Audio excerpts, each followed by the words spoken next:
और एक और बड़ी खबर की ओर रुख करेंगे। भोपाल से यह खबर रहेगी जहां पी चिदंबरम के बयान पर बवाल हुआ। बीजेपी विधायक रामेश्वर शर्मा ने यह बयान दिया। सोनिया गांधी की मंडली ने देशवासियों से विश्वासघात किया है तो कांग्रेस को देश से माफी मांगनी चाहिए। पीएम मोदी के नेतृत्व में भारत ईंट का जवाब पत्थर से देता है। भारतीय सेना ने कई बार पाकिस्तान को करारा जवाब दिया। आतंकवाद किसी भी कीमत पर बर्दाश्त नहीं होगा। तो पी चिदंबरम के बयान पर बड़ा बवाल हुआ। बीजेपी विधायक रामेश्वर शर्मा ने यह बयान दिया, कहा कि सोनिया गांधी की मंडली ने देशवासियों से विश्वासघात किया है। कांग्रेस को देश से माफी मांगनी चाहिए। पीएम मोदी के नेतृत्व में भारत ईंट का जवाब पत्थर से देता है।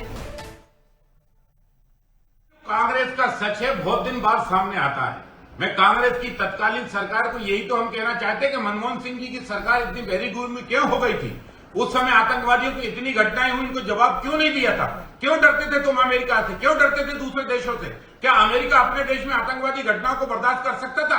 अगर अमेरिका अपने देश में आतंकवादी घटना बर्दाश्त नहीं कर सकता तो हिंदुस्तान अपने देश में आतंकवादी घटना कैसे बर्दाश्त कर सकता है। और इसलिए अमेरिका का मुंह और पाकिस्तान का मुंह तोड़ जवाब भारत को देना चाहिए था। पी चिदंबरम जी और सोनिया गांधी की मंडली ने पाप किया है। हिंदुस्तान से माफी मांगनी चाहिए आपको, देश से माफी मांगनी चाहिए आपको, क्योंकि आपने आतंकवादियों को आश्रय देने की कोशिश की, जबकि मुंहतोड़ जवाब देना चाहिए था।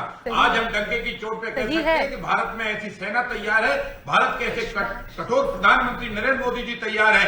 ईंट का जवाब पत्थर से देते हैं। कोई हमारे आतंकवादी घटना करता है, हम दुश्मनों के घरों में घुसकर सर्जिकल स्ट्राइक करते हैं, उनको मौत के घाट उतारते हैं। कोई हमारे बहनों को क्या सिंदूर जो है पहलगांव में उजाड़ता है तो हम उनके 100-150 लोगों को मारते हैं और उनके अड्डों को जो है बम से उड़ाकर तहस नहस करके खेल के मैदान में तब्दील कर देते हैं। भारत के प्रधानमंत्री नरेंद्र मोदी जी ने कहा है कि सुन लो दुनिया के देशों, जो देश आतंकवादियों से दोस्ती करेंगे उन देशों से भारत की दोस्ती नहीं हो सकती। इसलिए सरकार को दूसरे देशों को के सामने गिड़गिड़ाना नहीं चाहिए, बल्कि आंख में आंख डालकर बात करने का सामर्थ्य रखना चाहिए, जो आज की सरकार नरेंद्र मोदी जी की कर रही है।